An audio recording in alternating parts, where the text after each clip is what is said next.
Nurmagomedov just defeated Cory Sandhagen by a unanimous decision.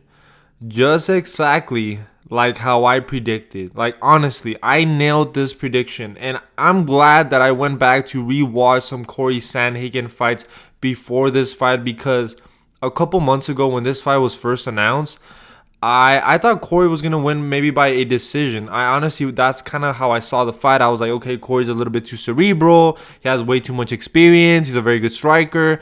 But then I went back to watch his fight with Marlon Vera, and I rewatched his fight against Rafon, and then I rewatched his fight against Song Yudong, and I was like, you know what?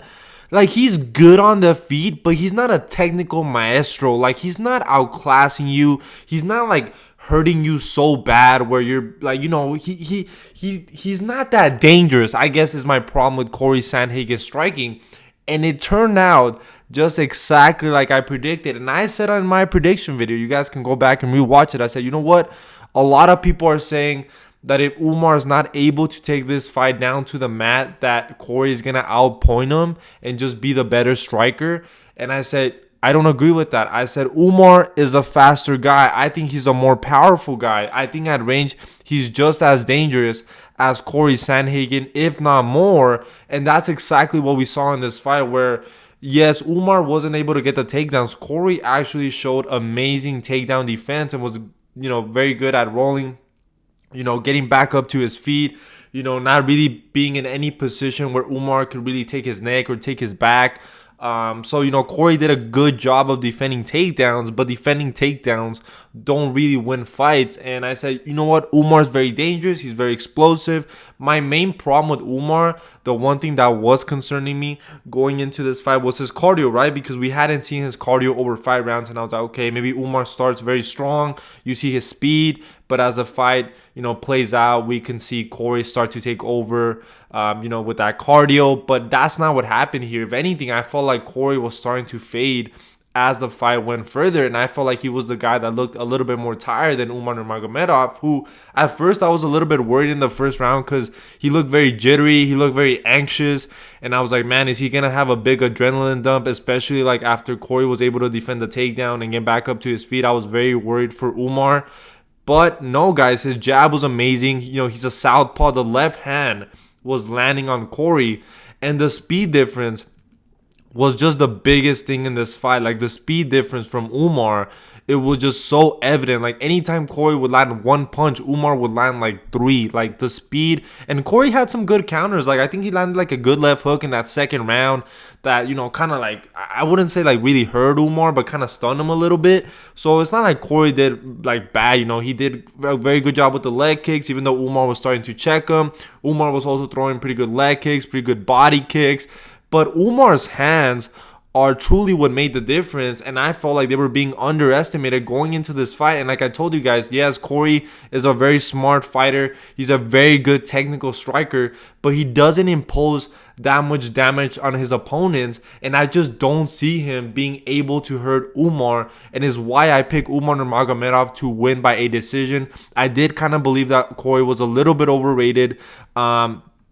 And like a lot of people were like, okay, yeah, but I mean, Cory's very good. He beat Marlon Vera, he beat Rafon, he beat Song Yudong. But when you go back and look at those fights, right? Obviously, the Cheeto Vera, he had to use a lot of his grappling offensive to kind of neutralize Cheeto. But anytime that fight against Marlon Vera was on the feet, it was a little bit more competitive. Like, it was actually a little bit more competitive. So it's not like, I just felt like Cory's striking is a little bit overrated. And something that I said in my prediction was that this time that Cory has been improving his grappling, becoming a more well-rounded mixed martial artist, I felt like he kind of took away the focus from his striking, and he looks slower than ever. He doesn't, have that power. He kind of has pillow punches. His boxing is all right. And I told you guys, Umar Nurmagomedov has the faster hands.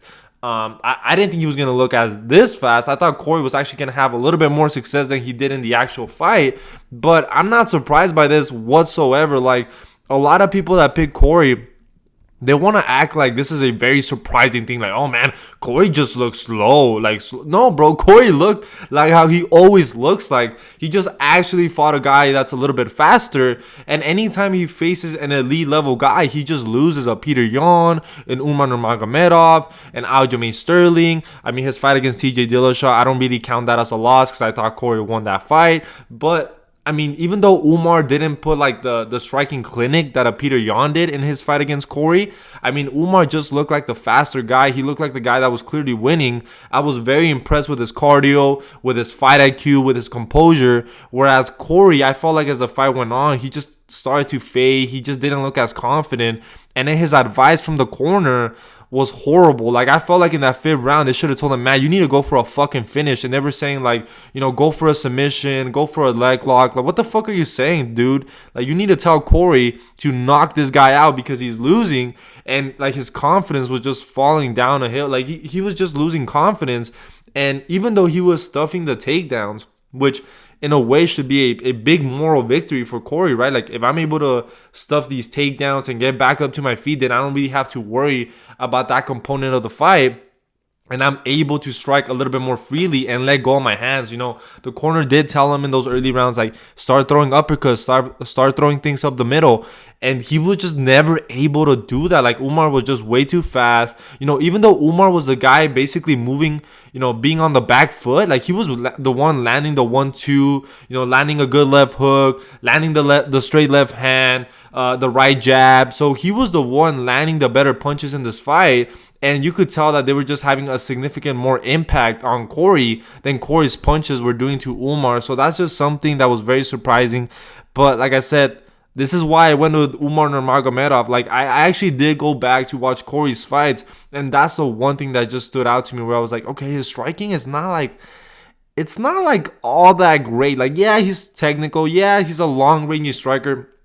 And that's my problem, guys. That's honestly my problem with some of the takes in the MMA community, where I feel like MMA fans, anytime they see like a guy that's kind of cerebral, low output, you know, long and rangy, they overrate their striking skills. Ian Gary is another perfect example of that. The guy that went to a split decision against Jeff Neal.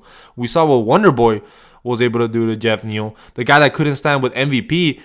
And now we have somebody like Cory as well. So I feel like anytime MMA fans just see somebody that is long and rangy and, you know, throws, you know, strikes and low kicks, they just think, oh my God, he's such an amazing striker. He's so good, man. Who can stop him? Like, no, man. It's not only about how it looks and feints and switching stances. It's also about effectiveness. And I feel like Cory, yeah, he's very cerebral. He has high fight IQ, but he's so cerebral where, like, he kind of forgets he's in a fight. Like, you know what I'm saying? Like, Umar, you know, he might not be throwing as many combinations. He might not be as flashy. You know, he might not, like, have that style that looks, like, super confident. But he's landing, like, the jab. He's landing the right hand. His counters are faster. You know, he sticks more to the basic, which are more effective. And that's the thing about Umar in this fight, that I just felt like he was just a more effective fighter. He was a more active fighter, where I felt like even though Cory, for most of this fight, he was on the front foot, he just wasn't able to get anything going. So props to Umar Nurmagomedov. I mean, I feel bad for Cory. I mean, I like Cory. I never thought he was championship material. A lot of people said that before this fight. They're like, oh, Cory's going to fight for the title. He's going to become champion. I never saw that. I always thought he would lose to somebody like O'Malley. I thought he would lose to a guy like Merab. I thought this fight was going to be a little bit more competitive, but ultimately I did go with Umar Nurmagomedov once I watched tape. But I think they just kind of proved what I was saying in my prediction, man. My prediction was beautiful, like beautiful. I just listened to it right before making this video, and man, was I accurate. Man, was I accurate. So great prediction by me. Umar Nurmagomedov is the real deal. I mean, we got to see what happens with Sean O'Malley and Merab. I think if Merab wins that fight, I don't know. I think Umar has a better chance of beating Merab, just because he also has the grappling, the striking. He's a lot faster than Merab.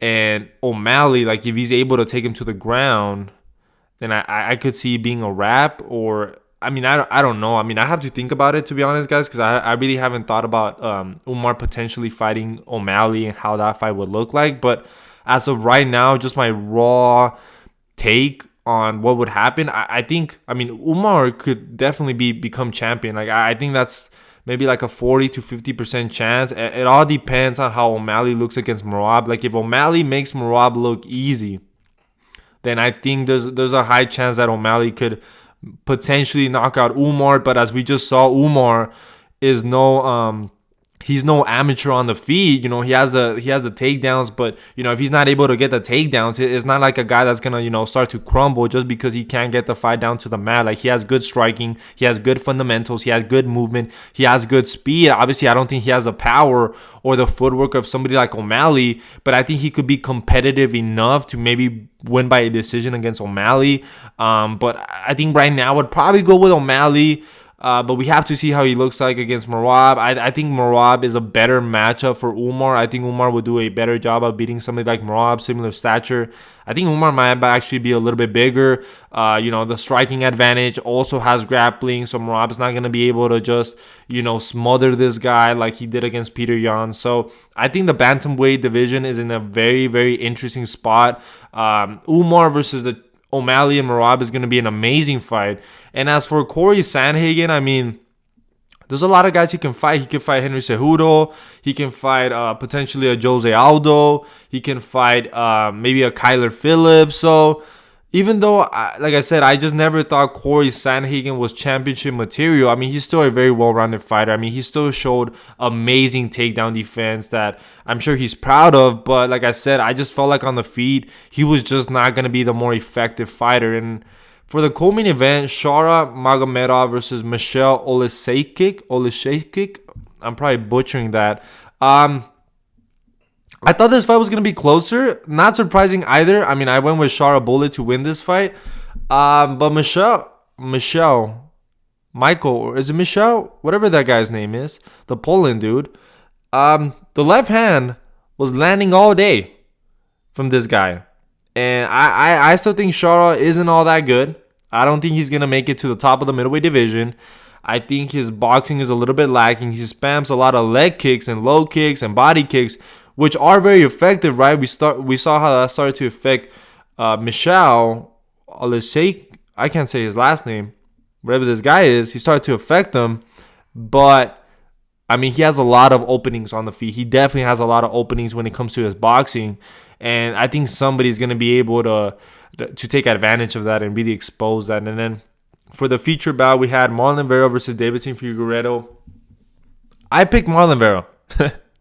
I did pick Marlon Vera. Not the greatest pick. I went with Marlon Vera to win by a 29-28 decision. The reason why I picked Marlon Vera is because I thought, you know what? Deiveson Figueiredo doesn't have a lot of output either. He has low output, as we saw in his fight against Cody Garbrandt. I thought, you know what? Maybe he's able to take down Marlon Vera, but I just don't see him being able to really control Marlon Vera. And I could just see Marlon Vera landing the better, you know, strikes from bottom, you know, landing elbows, you know, being a little bit more dangerous. And I thought, you know what? Marlon Vera might edge out the second and then win the third. And it almost looked like that was going to happen. But then Deiveson Figueiredo dropped Marlon Vera with a right hand in that third round, and it was basically a wrap. Like, Deiveson Figueiredo was landing nasty combinations to the body.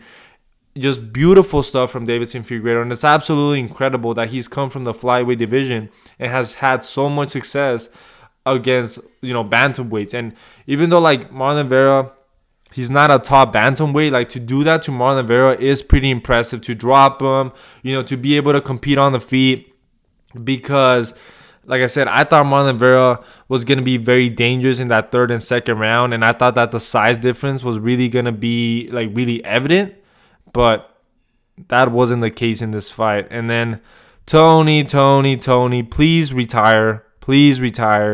I believe this is 8 fights in a row that he's lost. Michael Chiesa isn't anything all that great. I mean, he's a BJJ guy. He doesn't have any striking. And early on, it did look like Tony Ferguson was kind of having success with that striking, but he's just not strong anymore. He just doesn't have any muscle definition. He doesn't have any strength. You know, he's just done. Like, the UFC needs to cut this guy. And it looked like he was going to retire after the fight. And he decided to only drop one glove and basically saying that he's kind of half retired, that he has to talk it out. And I'm just like, please, no, we don't want to see you. I don't want to see Tony fight ever again. He's done. He's like the most washed fighter in UFC history. It's just insane, man. Just insane. But yeah, guys, I mean, that's basically all I wanted to talk about when it came to this fight night. Good prediction by me. Good main event prediction, guys. I hope you guys enjoy the card. I hope you guys enjoy the video. And I'll see you guys in the next one.